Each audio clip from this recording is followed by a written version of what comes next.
करोड़ रुपए फूंक चुका है। इंफ्रास्ट्रक्चर का तबाही के साथ साथ अमेरिका अब तक अपने 13 सैनिकों को भी खो चुका है। ये आंकड़े बताते हैं कि ईरान के हमलों का मुख्य निशाना अमेरिका के महंगे सैन्य सिस्टम रहे हैं। खास तौर पर रडार और सैटेलाइट कम्युनिकेशन सिस्टम को ईरान ने ज्यादा टारगेट किया। यही वजह है कि युद्ध में पूरी ताकत झोंक चुके ट्रंप के सामने अब धर्म संकट की स्थिति पैदा हो गई है।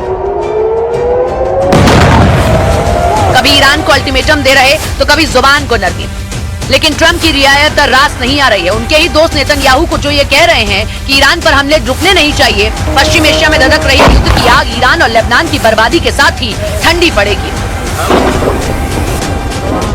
מוקדם יותר היום שוחחתי עם ידידנו הנשיא טראמפ. הנשיא טראמפ מאמין שיש סיכוי למנף את ההישגים הכבירים של צה"ל וצבא ארצות הברית כדי לממש את יעדי המלחמה בהסכם, הסכם שישמור על האינטרסים החיוניים שלנו. במקביל, אנחנו ממשיכים לתקוף גם באיראן וגם בלבנון. אנחנו קודשים את תוכנית הטילים ותוכנית הגרעין הדק. ऐसा लग रहा है कि ईरान का युद्ध नेतन्याहू की जिद बन गई है और ट्रंप के गले की फांस, क्योंकि अमेरिका पर खर्च का बोझ दिन पर दिन बढ़ता जा रहा है। CSIS के आकलन के मुताबिक हर दिन अमेरिका को एयर ऑपरेशन पर 280 करोड़, नेवी ऑपरेशन पर 140 करोड़ और ग्राउंड ऑपरेशन पर करीब 15 करोड़ रुपए खर्च करने पड़ रहे हैं, क्योंकि अमेरिका ने अपने सैनिक अभी जमीन पर नहीं उतारे हैं। ट्रंप ने फिलहाल 5 दिन के संघर्ष को सीमित रखने का दावा किया है। So the discussions took place yesterday. They went into yesterday evening. They want very much to make a deal. We'd like to make a deal too. We're going to get together today by probably phone because it's very hard to find a country. It's very hard for them to get out, I guess. But we'll at some point very soon meet. We're doing a 5-day period. We'll see how that goes. And if it goes well, we're going to end up with settling this. Otherwise, we'll just keep bombing our little hearts out. Trump के लहजे में बदलाव दिख रहा है, लेकिन Netanyahu के तेवर कम नहीं पड़ रहे हैं। जंग जारी रखने की लागत और ताकत दोनों ओर से जारी है। ईरान पीछे नहीं हटना ये साबित कर रहा है कि पश्चिम एशिया की ये महाजंग अमेरिका के लिए आर्थिक और रणनीतिक रूप से काफी महंगी साबित हो रही है। और इसी बीच युद्ध की तीव्रता उत्तरी इजराइल में सबसे ज्यादा देखी जा रही है, जहां हिजबुल्लाह का ताबड़तोड़ अटैक हो रहा है। हिजबुल्लाह ने बीती रात उत्तरी इजराइल में जमकर गोले दागे। तेल अवीव पर भी हमला हुआ है और ईरान की ओर से आधी रात तेल अवीव पर रॉकेट और गोले दागे गए हैं। पूरी रात आसमान धमाकों से दहल उठा था। देखिए, इजराइल में ईरान का ताबड़तोड़ हमला चल रहा है और तेल अवीव में मिसाइलों से हमला हो चुका है। मिसाइल सड़क के बीचों बीच गिर गई। हमले में कई गाड़ियों का भी नुकसान होने की संभावना और हो गया है। तो देखिए, एक मिसाइल गिरी जहां पर इजराइल में ताबड़तोड़ हमला हो चुका है और ईरान का एक हमला था, मिसाइलें गिरी हैं, तस्वीरें बयां कर रही हैं। तेल अवीव पर यह हमला हो चुका है। ईरान का रॉकेट गिरा, इस रॉकेट से हमला हो चुका है और इस रॉकेट गिरने के बाद, इस हमले के बाद वहां पर मौजूद कई जो गाड़ियां थी रास्ते पर मौजूद वो तबाह हो गई, उनका बड़ा नुकसान हो गया और बीचों बीच, रास्ते के बीचों बीच मिसाइल गिरी है। देखिए तस्वीरें कितनी भयावह ये तस्वीरें हैं। वहां पर जो गाड़ियां थी वो पूरी तरह से ध्वस्त हो गई और जो इलाका था वो भी कहीं ना कहीं बहुत बड़े पैमाने पर डैमेज हो गया है। हालांकि किसी के हताहत होने की खबर सामने नहीं आई है, लेकिन कई लोग इस हमले में घायल होने की पुष्टि हो चुकी है और अब ये वॉर जो है फिर से नए मोड़ की ओर जाते हुए नजर आ रहा है, क्योंकि एक तरफ अमेरिका वॉर रोकने की बात कर रहा है, लेकिन दूसरी ओर इजराइल में ईरान का ताबड़तोड़ हमला जो है लगातार जारी है। तेल अवीव की ये तस्वीरें हैं जहां पर मिसाइल का हमला हो चुका, जिसमें कई गाड़ियां तबाह हो गई।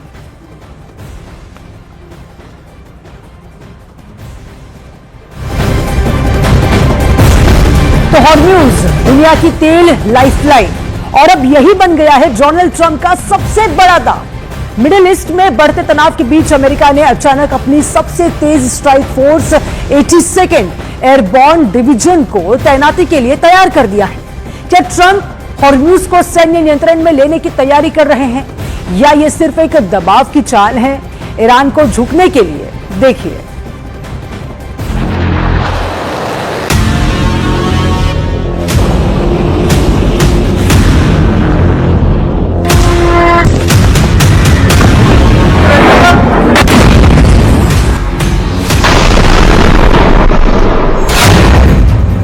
पश्चिम एशिया में अमेरिकी पैराट्रूपर्स संभालेंगे मोर्चा।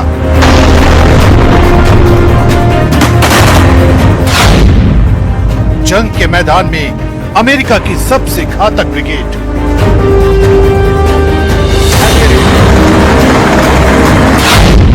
ईरान के खिलाफ उतरेगी 82वीं एयरबॉर्न डिवीजन।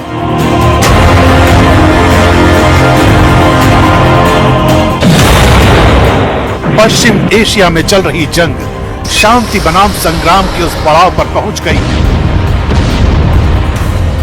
जहां से हर अगला कदम इतिहास बदल सकता है। इसी मोड़ पर डोनाल्ड ट्रंप ने अपना सबसे बड़ा दांव खेला है, तेजी से हमला करने वाली फोर्स को आगे बढ़ाकर। 82वीं एयरबॉर्न डिवीजन की तैनाती इस बात का संकेत है कि अमेरिका अब सिर्फ समुद्र में मौजूदगी नहीं बल्कि जमीन पर भी नियंत्रण की तैयारी कर रहा है। हॉर्मुज के आसपास बढ़ती हलचल बताती है कि ये जंग सिर्फ मिसाइलों तक सीमित नहीं रहेगी बल्कि रणनीतिक ठिकानों की लड़ाई में बदल सकती है। सवाल यह है कि आखिर जंग के इस पड़ाव पर अमेरिका की एयरबॉर्न डिवीजन का मैदान में आने का मतलब क्या है? रिपोर्ट्स के मुताबिक 2000 पैराट्रूपर्स को जंग में उतारने का आदेश जारी किया गया है। यह कोई साधारण यूनिट नहीं है बल्कि 82वीं एयरबॉर्न डिवीजन है, अमेरिका की सबसे तेज और घातक strike force. Immediate response team के रूप में इसकी पहचान है। आदेश मिलने के 18 घंटे के भीतर यह दुनिया के किसी भी हिस्से में उतरने की क्षमता रखती है। यह डिवीजन पैराशूट के जरिए दुश्मन के इलाके में सीधी एंट्री करती है। ये एयरफील्ड, तेल ठिकाने और रणनीतिक इंफ्रास्ट्रक्चर पर कब्जे में माहिर मानी जाती है। पहले इराक, अफगानिस्तान और खाड़ी युद्धों में भी इस डिवीजन की निर्णायक भूमिका रही है। लेकिन सवाल उठता है कि आखिर अमेरिका को इस डिवीजन को उतारने की जरूरत क्यों पड़ी? जवाब छिपा है स्ट्रेट ऑफ हॉर्मुज में, जहां हर दिन दुनिया के तेल का बड़ा हिस्सा गुजरता है और अब वही सबसे बड़े खतरे की जोन बन चुका है। ईरान की गतिविधियों और शिपिंग पर बढ़ते दबाव ने अमेरिका को मजबूर कर दिया है कि वो सिर्फ समुद्री ताकत पर निर्भर न रहे। डोनाल्ड ट्रंप का प्लान साफ है, अगर हालात बिगड़ते हैं तो जमीन पर तेजी से कंट्रोल हासिल किया जाए ताकि सप्लाई चेन सुरक्षित रह सके। यही नहीं, खार्ग आइलैंड भी ट्रंप के इस मिशन का अहम हिस्सा माना जा रहा है। यही वो जगह है जहां से ईरान का ज्यादातर तेल दुनिया तक पहुंचता है। अगर इस सप्लाई लाइन पर नियंत्रण होता है तो सीधे तौर पर ईरान की आर्थिक ताकत पर असर पड़ेगा। माना जा रहा है कि डोनाल्ड ट्रंप का हॉर्मुज प्लान सिर्फ रास्तों की सुरक्षा नहीं बल्कि दबाव की राजनीति, जहां सैन्य ताकत के जरिए बातचीत की टेबल मजबूत की जाती है। यानी एक तरफ जमीनी तैयारी, दूसरी तरफ कूटनीतिक संदेश। यानी तैनाती सिर्फ ताकत का प्रदर्शन नहीं बल्कि उस संभावित स्थिति की तैयारी है जहां हर सेकंड की देरी भारी पड़ सकती है। अब आपको दिखाते हैं पश्चिम एशिया में छिड़े महायुद्ध से जुड़ी 25 बड़ी खबर। ईरान पर अमेरिकी राष्ट्रपति ट्रंप का बड़ा दावा। ट्रंप ने कहा ईरान ड्रिल करना चाहता है, ईरान के नेता डरे हुए हैं, हम एक और युद्ध जीत रहे हैं। अमेरिकी राष्ट्रपति ट्रंप का ईरान पर बड़ा दावा। ट्रंप ने कहा ईरान जल्द न्यूक्लियर हथियार बना सकता है, हमने ईरान की न्यूक्लियर साइट की तबाह, ओबामा ने नहीं रोका ईरान को। ईरान के तेहरान में यूएस इजरायल ने मचाई तबाही। तेहरान में बाजार पुलिस मुख्यालय पर किया हवाई हमला, पुलिस मुख्यालय और आसपास की इमारतें हुई जमींदोज। अमेरिकी राष्ट्रपति ने नेतन्याहू का प्रस्ताव ठुकराया। अमेरिकी चैनल 12 और टाइम्स ऑफ इजराइल का दावा, इजरायल ने ईरान में लोगों से बगावत करवाने का दिया था प्रस्ताव। ट्रंप को ईरान में खून खराबे का डर, ट्रंप ने प्रस्ताव खारिज किया। इजराइल की राजधानी तेल अवीव पर हिजबुल्लाह ने देर रात किया बड़ा मिसाइल अटैक। इजराइल ने हिजबुल्लाह के हमले को किया नाकाम। मिसाइल इंटरसेप्ट का वीडियो भी आया सामने।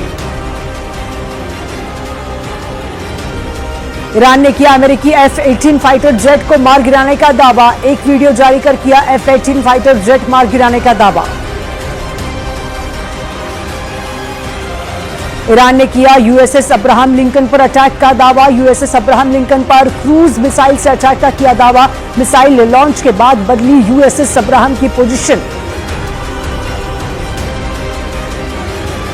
यूएन में अमेरिकी राजदूत माइक वॉल्ट्ज ने किया दावा। इजराइल ईरान की जंग को नेतन्याहू नहीं बल्कि ट्रंप कर रहे हैं लीड। अमेरिकी अखबार को दिए इंटरव्यू में माइक वॉल्ट्ज ने किया ये दावा। गाजा में बेघर लोगों के कैंप पर हुआ हमला। इजराइल पर लगा बमबारी करने का आरोप। हमले में कई लोगों के घायल होने की खबर। हॉर्मुज स्ट्रेट पर ईरान के विदेश मंत्री अराघची का बड़ा बयान। हॉर्मुज स्ट्रेट दुश्मन देशों के लिए बंद। कुछ मित्र देशों के जहाजों को अनुमति दे। भारत, चीन और रूस पार कर सकते हैं हॉर्मुज। हिजबुल्लाह ने लेबनान से इजराइल पर किया बड़ा रॉकेट अटैक। हिजबुल्लाह ने इजराइल के सैन्य ठिकाने को निशाना बनाते हुए रॉकेट दागने का किया दावा। हमले का वीडियो भी जारी किया। यमन के हूती लड़ाकों ने किया जंग में उतरने का ऐलान। हूती संगठन के चीफ अंसार अल्लाह ने किया जंग में उतरने का ऐलान। ईरान के समर्थन में जंग के मैदान में उतरेंगे हूती। ईरान के इलाम शहर में चौंकाने वाला वीडियो आया सामने। कुर्दिश महिलाओं के ने हथियार उठाकर किया अमेरिका के खिलाफ जंग का ऐलान। मुज्तबा खामेनी के समर्थन में उठाए हथियार। स्ट्रेट ऑफ हॉर्मुज में फंसे कई देशों के जहाज।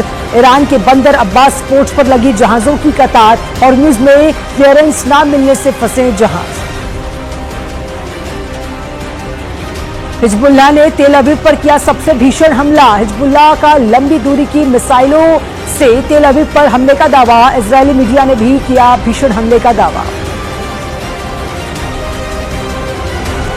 तुर्की ने की अरब देशों से ईरान इजरायल जंग में शामिल न होने की अपील। तुर्की के विदेश मंत्री हाकान फिदान ने सऊदी अरब, UAE और कतर का दौरा कर तीनों देशों से शांति और संयम बरतने की अपील की।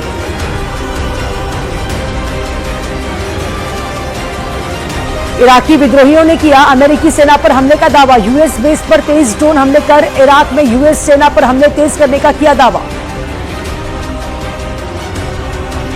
ईरान शहर की सड़कों और सार्वजनिक स्थानों पर कई महिला समर्थकों को हथियार से लैस किया गया। ईरान की सरकारी मीडिया ने जारी किया वीडियो। ईरान अमेरिकी जंग के सीजफायर को लेकर अमेरिका के प्रस्ताव को ईरान ने खारिज किया। रॉयटर्स के मुताबिक पाकिस्तान के माध्यम से अमेरिका ने ईरान को भेजा था 15 सूत्री प्रस्ताव। ईरान ने अमेरिका के साथ सामने युद्ध खत्म करने के लिए 5 शर्त रखी। शर्तों में ईरान पर हमले और हत्याएं बंद करने की गारंटी की मांग, युद्ध से हुए नुकसान के हर्जाने और हॉर्मुज पर ईरान को अंतर्राष्ट्रीय मान्यता देने की भी मांग। मई में चीन दौरे पर जाएंगे अमेरिकी राष्ट्रपति डोनाल्ड ट्रंप। 14-15 मई को ट्रंप का चीन दौरा। ट्रंप की शर्तें नहीं मानने पर व्हाइट हाउस के ईरान को चेतावनी, बयान जारी कर रहा। कहा, ट्रंप सिर्फ धमकी नहीं देते, ईरान हार नहीं मानता तो और बड़े हमले होंगे। ईरानी संसद के स्पीकर मोहम्मद बागर गालिबाफ का अमेरिका को दो टूक जवाब। कहा, दुश्मनों पर हमारी सेना पैनी नजर बनाए हुए है। पश्चिम एशिया में जारी जंग के बीच नेतन्याहू का बड़ा बयान। कहा, ईरान खत्म, अब हमारा अगला निशाना हिजबुल्लाह है। हॉर्मुज देखिए, हॉर्मुज स्ट्रेट को लेकर IRGC का प्रस्ताव का बड़ा दावा है। कहा, हॉर्मुज से निकलने के लिए अब हमारी परमिशन की जरूरत होगी। तो नॉर्थ इजराइल में हिजबुल्लाह के हमलों के बीच न्यूज 18 इंडिया की टीम लेबनान बॉर्डर पर पहुंची। नॉर्थ इजराइल के इलाके में आधी रात का मंजर कैमरे में कैद हुआ है, जो बेहद हैरान करने वाला है। ईरान और इस्राइल के दरमियान युद्ध जारी है। इसी बीच न्यूज 18 इंडिया की टीम पहुंची है लेबनान बॉर्डर पर। यहां से लेबनान का बॉर्डर शुरू हो रहा है और ये इस्राइल की टेरिटरी है। मैं आपको बता दूं, हम उस पॉइंट पे हैं जहां से सिर्फ 120 किलोमीटर दूर है लेबनान का कैपिटल बेरूत और साथ ही यरूशलेम 205 किलोमीटर की दूरी पर है। ये वो बॉर्डर है जो दोनों मुल्कों के दरमियान है और ये वो एग्रीमेंट है जो 1949 में हुआ है। मैं विजय को कहूं थोड़ा सा आगे आए, यहाँ पे आप देख सकते हैं द इसराइल लेबनान आर्मिस्टाइज एग्रीमेंट जो 1949 में हुआ था और इसी पॉइंट पे ये एग्रीमेंट हुआ था और इसमें कहा गया था कि जो IDF will pull back from 14 villages in South Lebanon as well as the Lebanese army withdrawal from Rosh Hanikara। ये रोश हनीकारा एरिया है और आप देख सकते हैं यहाँ पे लिखा है ये रोश हनीकारा है। बहुत ही इंपॉर्टेंट पॉइंट है क्योंकि यहाँ पर ही 1949 का एग्रीमेंट हुआ था इसराइल और लेबनान के दरमियान और यहाँ से बेरूत यानी बहुत अहम शहर जहां पे आजकल लगातार बमबारी हो रही है इस्राएली फोर्सेस की तरफ से, वो सिर्फ 120 किलोमीटर की दूरी पर है और ये है बॉर्डर लाइन यानी उस पार जो है लेबनान की टेरिटरी है और इस पार इसराइल की टेरिटरी है। दोनों मुल्क के दरमियान जंग का सिलसिला जारी है लेकिन इस वक्त यहां इस बॉर्डर लाइन पे खामोशी जरूर है लेकिन रात दिन इसी एरिया में लगातार धमाके हो रहे हैं। इसराइली फोर्सेस लगातार लेबनान पे हमले कर रहे हैं, एयर स्ट्राइक्स कर रहे हैं। वहीं दूसरी तरफ से हिजबुल्लाह की तरफ से यानी उस पार की टेरिटरी से इस पार लगातार रॉकेट्स और मिसाइल्स दागे जा रहे हैं और इस पार से लगातार एरियल ऑपरेशंस के लिए फाइटर जेट्स और ड्रोन भेजे जा रहे हैं जिसके जरिए लेबनान में बमबारी की जा रही है। लेबनान में काफी जानी नुकसान हुआ है लेकिन हिजबुल्लाह की तरफ से भी लगातार इसराइल पर रॉकेट्स और मिसाइल्स दागे जा रहे हैं। तो इस वक्त न्यूज़ 18 इंडिया की टीम है रियल ग्राउंड जीरो पर, उस जगह पर जहां से उस पार से यहां मिसाइल आते हैं और इस पार से वहां इसराइली फोर्सेस जो है हवा में स्ट्राइक्स कर रहे हैं।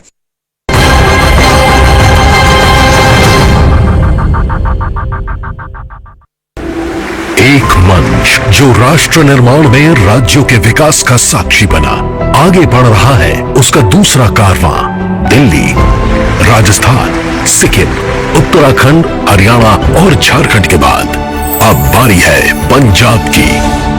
News 18 India diamond state summit Punjab. देखिए